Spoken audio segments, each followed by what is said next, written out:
This is an exclusive excerpt from the Stuph File Program with Peter Anthony Holder. Recently, NASA announced that ISS astronauts Sonny Williams and Butch Wilmore will not be flying home on the Boeing Starliner that brought them to the station, but rather on a SpaceX Crew Dragon capsule. So, what does that say about the ongoing troubles at Boeing? NASA expert Rod Pyle is back with us to talk about it. He's the editor-in-chief of AstraMagazine, which is published by the National Space Society, and he's the co-host of the podcast This Week in Space. Rod joins us once again via Zoom from California. Hi, Rod. Hi there. Good to talk to you. Good to talk to you again. So, I think of you as a NASA insider, so I'm just curious to know from your perspective, what's the big picture as far as the association with Boeing and NASA? How is that affected by what's been happening now?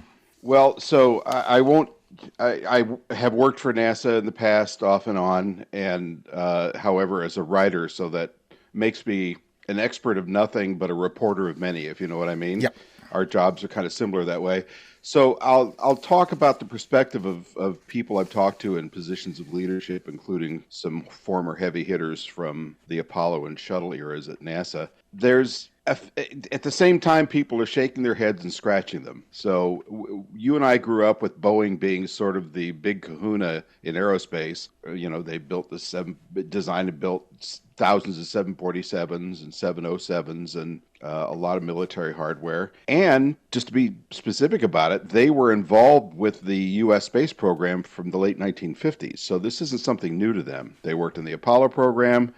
They were a big part of the Saturn V companies they absorbed, worked on Gemini, built the Saturn V's main engines, built the space shuttle.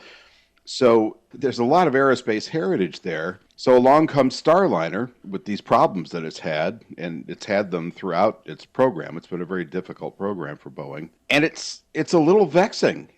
And we wonder what happened to this amazing company. And a lot of the opining is about, well, they moved their headquarters to the Midwest and they're no longer with the engineers. Or in one case, somebody in a very good position to know said, this is what happens when you allow not just big decisions, but most decisions to crawl upstairs as opposed to staying on the floor where they belong with the engineers and the technicians. And when management stops listening to their technical staff and starts listening to the accountants. And I think this has been pretty well documented, but this is more specific to this problem we're talking about. But in the biggest picture, my concern is that this program will just belly flop and be done. You know, if this thing has problems coming back, which it could, there's still no guarantee it's going to come back safely, then I think that's probably it for the Starliner program.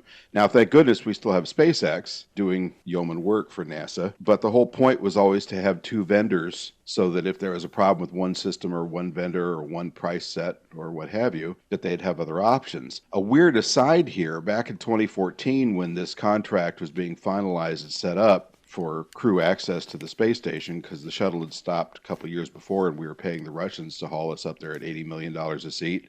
Boeing came forward with their bid and said, here's how much we want. And oh, by the way, don't give SpaceX or those other guys any money. Just give it to all to us because we need it and everything will be fine. And we saw how that turned out 10 years later. So not a magnificent day for them. Well, the other thing, too, is if you go on what I like to call the electronic peanut gallery, because everyone online on social media has an opinion, people are often saying, oh, well, you should just dump Boeing and you should never work with Boeing. But it's not that easy because Boeing, as you mentioned in your preamble, they have had a very, very long history, including the fact that they actually are partners with NASA on the very space station that this capsule was going to. So it's not like they can simply divorce themselves from Boeing. They're intertwined in everything they do with Boeing. Well, and even more immediate, they are the prime contractor on the Space Launch System for the Artemis lunar landing program. So we won't be divorcing Boeing anytime soon. However, that is being done through a traditional aerospace/defense bidding process, cost plus, which is where you set a fee and a markup, and then as costs increase, you keep going back to NASA with your hand open and say, we need more money, we need more money, we need more money, which is how it had been done since NASA was founded in 1958. This program, Starliner and SpaceX's Crew Dragon, and a number of other ones that NASA's pursuing now, are being done under new business terms of fixed price contracts, and I think that's probably also part of the problem. Boeing just is not competitive doing fixed price contracts. They've been living for decades off of this bottomless well, effectively, where no matter how much you bid for it, you always, of course, bid low to get the job. You can go back and get more to refill the cup every time you go over budget, which is frequent. This time they couldn't. So they're in the hole. It's estimated for about $1.7 billion with a B at this point. And that's a big hit for a shareholder-owned corporation like this, which SpaceX is not. So I don't have a good feel for this moving ahead. I would love to see them at least finish the 6 flights they contracted for. And let's also remember, SpaceX got $2.6 billion to design and finish the Crew Dragon and supply the services to NASA and the space station. Boeing got 4.3, I think. So they got almost double the amount and still flunked the class. So, and you talk about the peanut gallery. I mean, being in a position where I'm reporting on this, I get assailed by people from time to time online, a lot of armchair engineers and some retirees. Interestingly, though, not many retirees, mostly people on the sidelines. Oh, you mass media, you're not reporting this properly. You don't know what you're doing, and you don't know the details of how Teflon deforms at 2,000 degrees, when wedged into a double L shape on a thruster, which is what the majority of the problems are on the craft. And I responded, I'm not an engineer. I'm always very candid about that. However, I talk to a lot of engineers, so it's not just a one opinion. It's an amalgamation of many. And it's my job to convert that into something the public can understand. And if that slants in one direction or another, it's because the majority of the opinions, majority rules, slanted in that direction. But the other problem we've had here, and a big part of the story, is sort of the non-story aspect of it. We attended my partner on the podcast and I, Tariq Malik, who's the executive editor over at space.com, go to these press conferences and listen to all these people talk. And they weren't telling us anything for quite a while. There were bits and pieces in there, but a lot of these pressers were, well, the team is, looking carefully at this and so forth. So there was material in there, but you had to really dig to get it. And there was a little bit of hand waving. And the last couple that I attended the whole thing, Boeing didn't even show up. I don't know if that was their idea or NASA's idea, but we just weren't getting a lot of data. We knew that there were thruster problems. We knew that there were helium pressurization problems, that they were leaking helium, and helium is what pressurizes the thruster fuel, so you need it. There are probably some other smaller problems that aren't being discussed. Before launch, I think it was between the second test flight and the first crewed flight, or it may have been between the test flights, Boeing discovered that the wrapping on most of the wiring in the spacecraft was flammable. Oops, didn't get that rating right. And then they discovered that the parachutes had problems and needed to have their lines redesigned and reconfigured. So these are basic things to a company that's been doing this for such a long time. So SpaceX can show up in 2002 and bid on this in 2014 and basically do a clean sheet design. They had been flying cargo to the space station, but this is a much upgraded version of that system. So it's almost like starting over. Except that they have experience. And there are a number of critics that will say to people like me, well, SpaceX had the advantage of already being flying there, and so they knew how to build space capsules.